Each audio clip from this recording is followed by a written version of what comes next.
నిరుపేద ప్రయాణికులను దృష్టిలో పెట్టుకుని దక్షిణ రైల్వే కీలక నిర్ణయం తీసుకుంది. తక్కువ ధరకే భోజనం అందిస్తోంది. కేవలం 20 రూపాయలకు నాణ్యమైన భోజనం ప్రయాణికులకు అందిస్తున్నారు. ప్రత్యేక రైళ్లతో పాటు సామాన్య భోగిల వద్దకు మొబైల్ కౌంటర్లతో ఈ వెసులుబాటు కల్పించారు.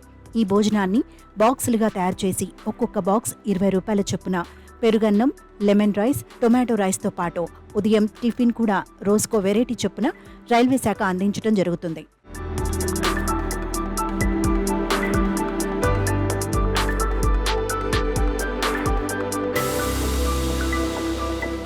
జనరల్ బోగిల్లో ప్రయాణించే ప్రయాణికుల్లో దాదాపు పేద మధ్యతరగతి కుటుంబాలే ఉంటాయి. అందుకే వారి కోసం ఎకానమీ మీల్స్ పేరుతో 20 రూపాయలకే నాణ్యమైన భోజనం అందుబాటులోకి తీసుకొచ్చింది రైల్వే శాఖ. ఇందుకోసం రైల్వే స్టేషన్లో జనరల్ బోగీలు ఆగే చోట ప్రత్యేకంగా కౌంటర్ ఏర్పాటు చేశారు.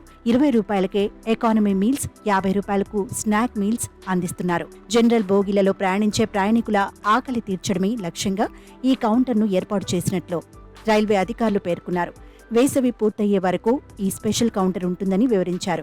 ప్రజెంట్ నేను విజయవాడలో ఉన్నాను. ఈ ఎకనామిక్ మీల్ 20 రూపాయలకి అందుబాటులో తీసుకొస్తున్నారు. సో ఇక్కడ సూపర్వైజర్ వెంకట్రావు గారు మనతో పాటు ఉన్నారు. వెంకట్రావు గారు చెప్పండి, ఈ 20 రూపాయల భోజనం అనేది ఆల్ ఓవర్ ఇండియా ప్రారంభించారా? ఎలా సార్ ఈ కాన్సెప్ట్ ఎలా పెట్టుకున్నారు? కాన్సెప్ట్ అంటే ఇది త్రూఅవుట్ ఆల్ ఓవర్ ఇండియాకి సంబంధించింది ఫుడ్ సప్లై. ఇది జనరల్గా రైల్వే స్టేషన్లో క్యాంటీన్లో రేట్లు ఉంటాయి, అందరూ తెలిసిందే.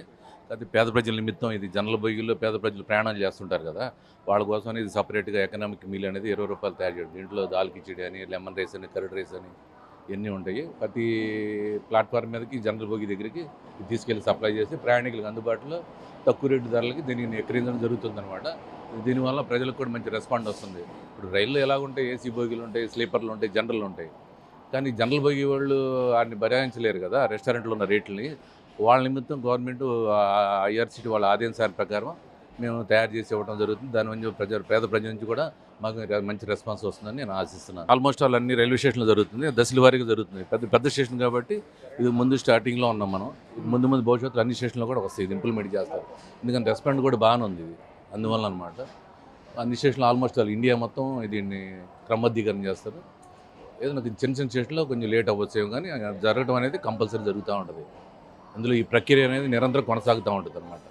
అంటే ఓన్లీ సమ్మర్ బేస్ పెట్టాలనుకుందా? ఇప్పుడు అంటే 365 డేస్ కూడా పెడుతుంటారు మీరు? లేదు, సమ్మర్ బేస్ కాదు ఇది. సమ్మర్ బేస్ సీజనల్ ఫుడ్ కాదు కదా. ఫుడ్ అనేది 360 తింటాను ఉంటాడు ప్రయాణికుడు. కాబట్టి త్రూఅవుట్ 365 డేస్ ఇది కంటిన్యూ చేస్తూనే ఉంటాం. అందులో మీకు డోకా లేదు. ఐఆర్సీటీ వారి సహకారం, కేంద్ర రైలు వారి సహకారాలతో మేము ముందుకు పోతూ ఉంటాం. ఇందులో మట్టి మీకు వేరే డోకా లేదు. రెస్టారెంట్లో రేట్లతో చూసుకుంటే మా రేట్లు చాలా తక్కువగా ఉంటాయి. అలా అని చెప్పి మేము క్వాలిటీ కానీ ఏమీ తగ్గించాం. మేము అందులో కాంప్రమైజ్ ఏమి ఉండదు.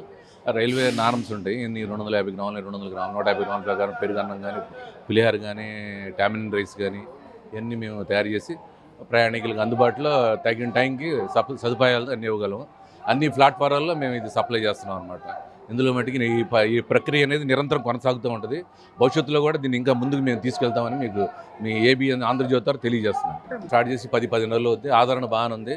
అందుకని మేము కూడా ఇంట్రెస్ట్గానే ముందుకు పోతున్నాం. ఈ ఇష్యూలో ప్రజల నుంచి మాకు రెస్పాన్స్ లేదనుకోండి, మేము కూడా నిరుత్సాహంగా ఉంటాంగా.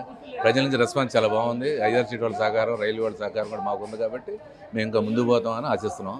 ఆలోచన కూడా చేస్తాం. ప్రస్తుతానికి ఈ కౌంటర్లను ప్రయోగాత్మకంగా విజయవాడ, రాజమహేంద్రవరం స్టేషన్లలో ఏర్పాటు చేశారు. రానున్న రోజుల్లో మరిన్ని రైల్వే స్టేషన్లలో ఈ 20 రూపాయల భోజనం మొబైల్ కౌంటర్లు ఏర్పాటు చేస్తామంటున్నారు అధికారులు.